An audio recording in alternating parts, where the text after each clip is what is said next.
Mayamo Bibia aha mawakwaba efambra Cstv News at 24 esomrena so semechegu o maimo bi manso enewie ya jinkunwa yede kase so ede eba besomo ese prentobre kase na insem no mayehwede ebedi mutintima ankasa Ghana mapeni John Dramani Mahama ende abo amane se eye constitutional amendment no ade se 2027 ana chese beto so aba Afe so Duncan William Bishop and so the sababetu jawo triple ese good board and nyama bi koso ho ehia empire bopa eye na NPP amayoko no eto santene koto aba amachese abronya so it's me edimu enkunim na triple ese 2028 de abato no ade se NPP anabenya ewo bono is weni semahodo a ndewe yesimpungwa yede kase so ede Eba Besomo Sarge Dream Jewelries,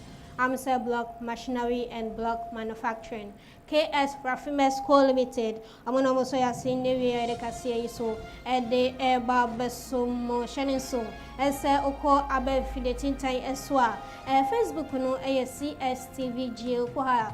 Follow your sene beya bibia yedbetu so obenya bi ahwe ewo ho odu YouTube wa adoma no boso sene beya wo so obenya akwanya ahwe yen phone no ebi ede amje so maame ama bafo ama yenda ye hotel ye ba yede munchi mankasa no ebeso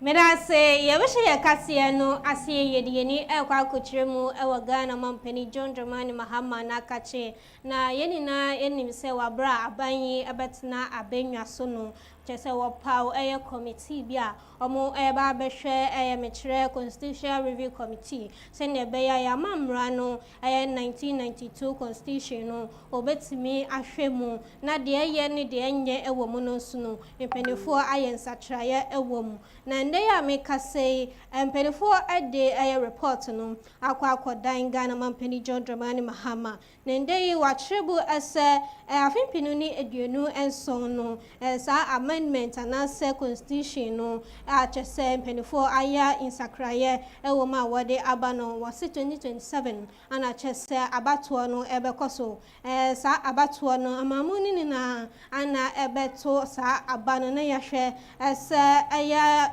1992 constitution ensakraya mpenifo aye wo muno se beje atuma na se yenje entun na mayenti sema Ghana mampeni John Dramani Mahama ede etujano ebi.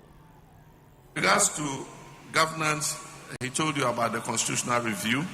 The minister has talked about it. Soon I'll inaugurate the constitutional review implementation committee, and their work is to take the government position paper and the CRC reports and synthesize the two, and then they will divide it into two segments: non-entrenched clauses and entrenched clauses.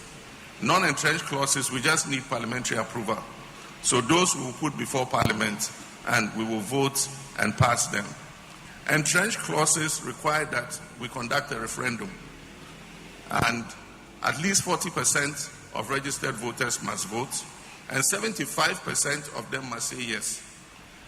And so we want to add that to the district assemblies election next year. So next year, apart from voting for your assembly members, you will also be required to vote on the constitutional amendment. And if we vote and it passes, then we will implement the entrenched clauses, amendments to the entrenched clauses. Ati Ghana Mampeni John Dramani Mahama na yekotere enkana ebefro na yedi ni achiremu ewo insem fufro mu Archbishop Duncan William NND wobo amane sense okopie mu ewo gold board ho no ma echesensen bi ekoso ewo ho achesempedifo aye wadwen se wo ba beye niama bi a ensene mfata ewo Ghana gold board ho na openi echirebu edia sensema ekoso ewo gold board on adese wo hiam paibo pa eyenti wode etomafu enim se ofo wona isisi for na mpaye no wondwiri gu osa se ne be ya nhwehwe bia abonefo no ahwehwe se gold board no wo betoto na se no entimi embem de biarada. The amount of illegal gold that they have received and recorded in from Ghana was more than the one that was recorded by the country, the nation itself. And the amount of the illegal gold they recorded that they received or bought from Ghana, the amount was 3 times more than what the government recorded and sold to that country. It disturbed me. It really broke my heart. And he did mention that the people doing this are very, very powerful people and have some very serious money. I just thought about it and I left it. Then when the gold board came in this time around with this new administration and put the gold board in place and started dealing with the illegal mining and trying to regulate things. Way Archbishop Duncan William na yakotene enkana na mrashebejeni de ma adishia wode mrashebejeni de ma adishia wo Busa North onu kreya ensanso dom dodo no ba no de ne yonyum onumunyamfo James agaga ne nde woto wode nsema atu edwa wo chirebo ese wabra aban ebetna abenwa so no chese bosha akorura chese omampeni ahye anasa aban ahye no wetimi edisu nina na mayeti sema openi ede etudwa no ebi etudwa. The NDC has a clear blueprint. I've always made this point. Our manifesto is clear. Right? The reset agenda is in motion. Now in Parliament, the majority leader's role simply is to ensure that government business, right, is not disrupted. We get our business passed and approved by the legislature.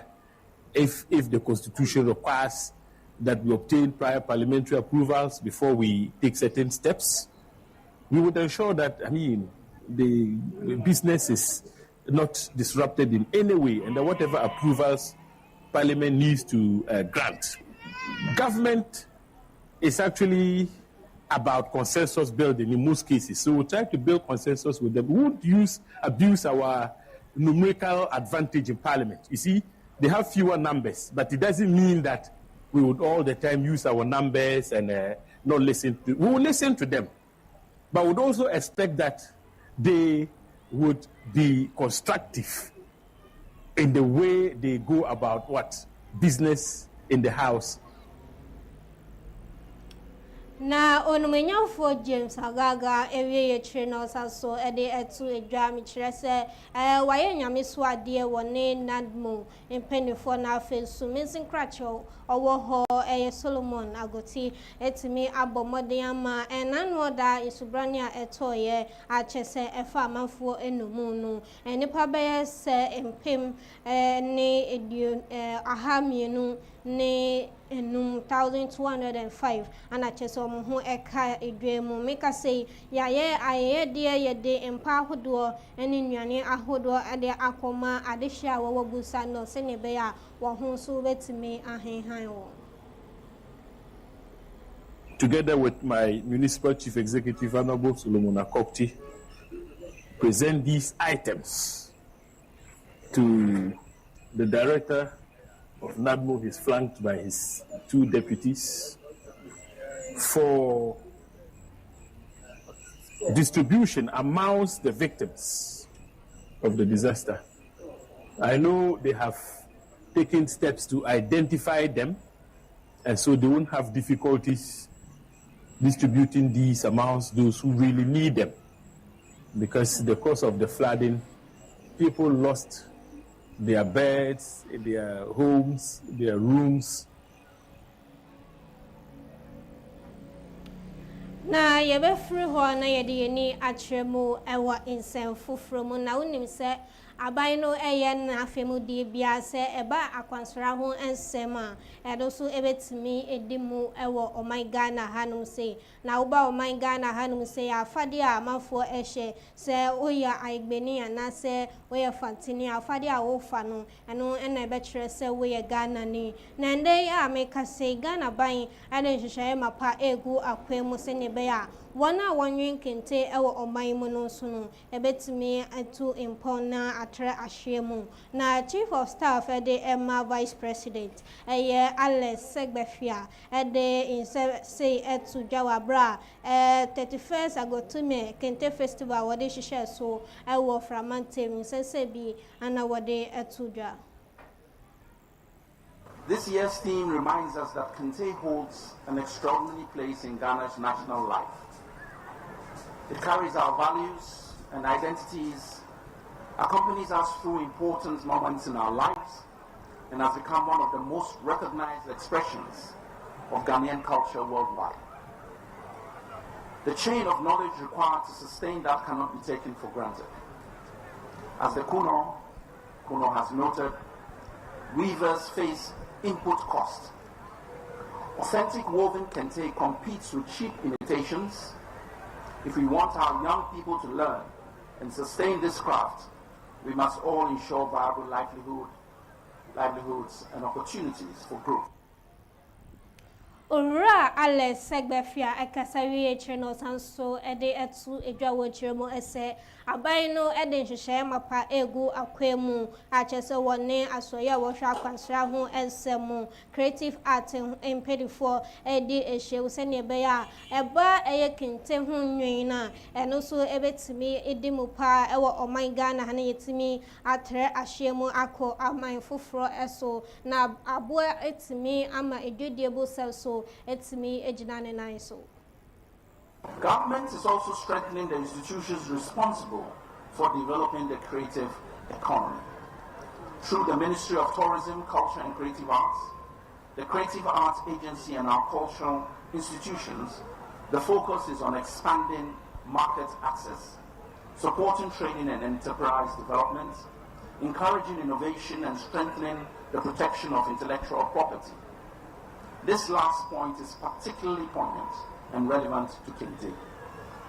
Its growing international recognition should create greater opportunities for the communities and craftspeople whose knowledge sustains it all.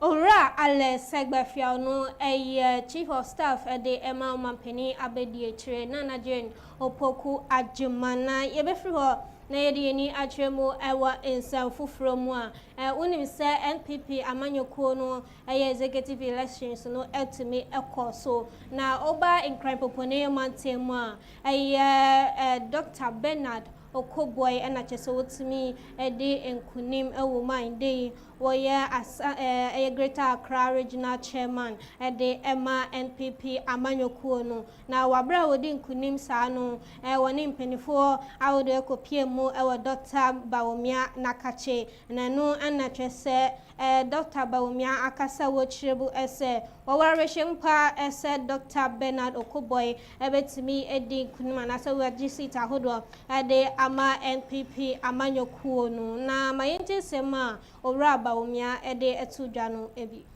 We're going to do that work in unity. If we are united, I'm telling you, we will win 2020. That is the key ingredient for victory. It's unity. And that is what I want to really plead, that this election is over. You've had competitors. Let us come together. And I believe in what Dr. Okoboy has said that he would do everything to bring everybody and use everybody's talents. Because if we keep our talents, at home or in the capital, it doesn't help the party. We want to use everybody's talents to get victory for the party. And I want to emphasize that, I am open to work with everybody. Way Franca to for a day Emma NPP Amanyokono Doctor Bawomiana Yakotere and Kano VHRA and Dr. Bernard Okoboy eso Ekasaya Wochebo esse dear with the Inkunim Nanya Diasa Wabeda or they were 9 ebesi for Pana Feso Eba NPP and Chichrea so ebet me akone nimna afe afin pinuni edunu e wotre abato ebekosono NPP bet me in him Francano has a new leader. Accra has a new direction. Accra has a new energy. We are going to work, get close to Ghanaians, those especially in Accra, understand their issues and work towards providing solutions to our issues. Now was about a course so NPP Amanyokonu in Temuno Abronya Kwame Bafo make us say what Yetimi Etoneso Abbas chairman de Emma NPP Amanyokonu now what they are 2 watch will say and ya dear so obeda Nemono or trading pass afin pinuni edionu watche abatwa bekosono NPP Amanyokonu metimi ade anase nyankunwa no dodo bono East Mantemu Woman name say Mayor Wonders. Okay. Our Bono region. The Bayer Regional Youth Organizer. The catcher almost say Bayer Wonders. Our Bono half. And to Mutis I said, don't cut it, and our Rene Bono Nana. No, a General Secretary. Yeah, we need 26 from Ayi Bosso, Ecosi at Tebu. Yeah, we need 26. Okay. It's in chart in the money one. Nay, catch almost a 1 day a year 2016. Chart not to your base, I want this in 2028. No, say, Medomu Baba year at Dumantani. I'm a party now reclaim city, our region in Munina. Well, Mamma, no more call ye in Nano. I am Rantiana and Painfuano. Kwame Bafo Abronye na yakotene enkana yebejanse we so na yadan ye hotel ba dwede ebu semni de akechin so ye de beso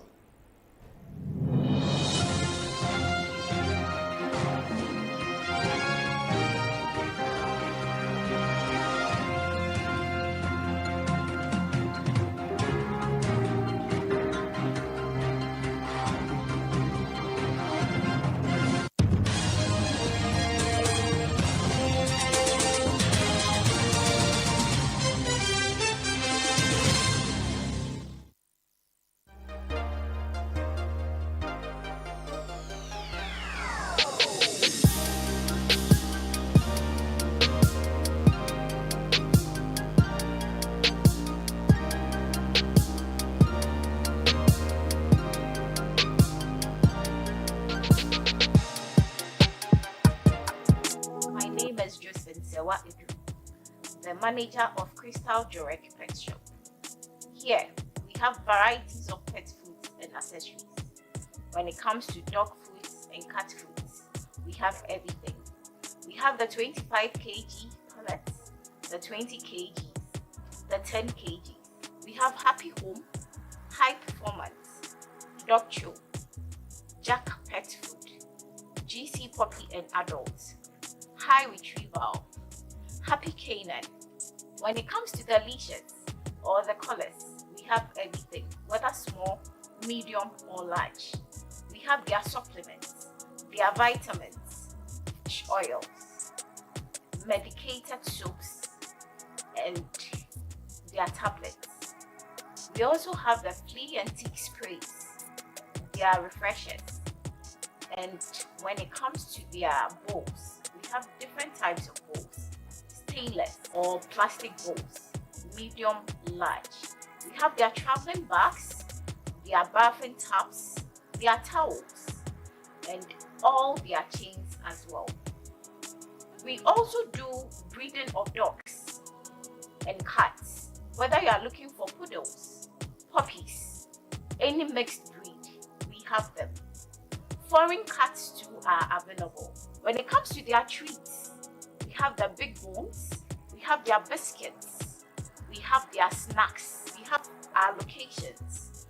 One is located at East Legon American House, adjacent KB Clay, near Intifo Avenue Street. We also have a branch at Blue Lagoon, Sacramento, opposite the Ghana Poultry Farmers Association, General Anchor Street.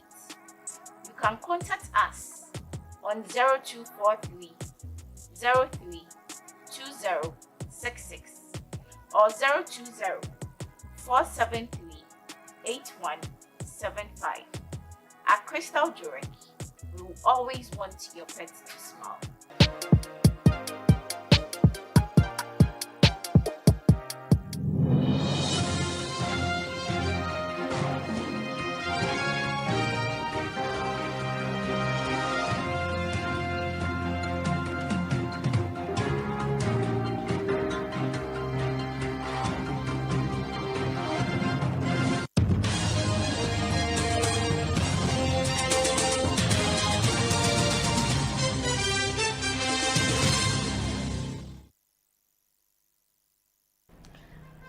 Maya Samo Bibia Aqua Babio, that's why I share a real plant of records here was CSTV. So, they do so.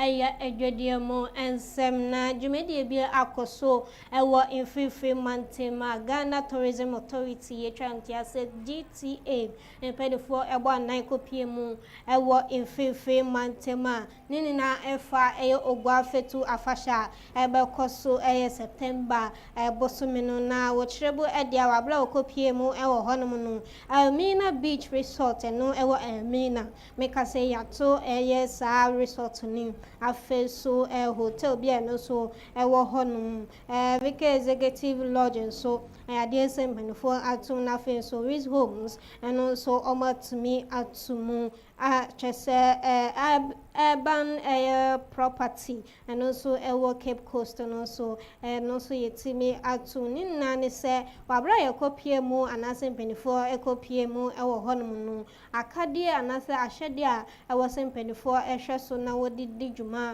ewo saabia ye wona nya de se woye na mbom no wo kirebo ade a wabra chese mpenifo ekopie mu ewo saabia ye wonum no license a wodi edi djuma no nya de se edi mu afe so eba tourism levy a mpenifo anya ntwa ye na afe so ohwe senia omusi eyomoniema efa enhweda endimu ne sariti Charles Boabin ono Central Regional Director ede Emma Tourism and ode say we to Jawabra okopie mu ewo mfimfim mountain.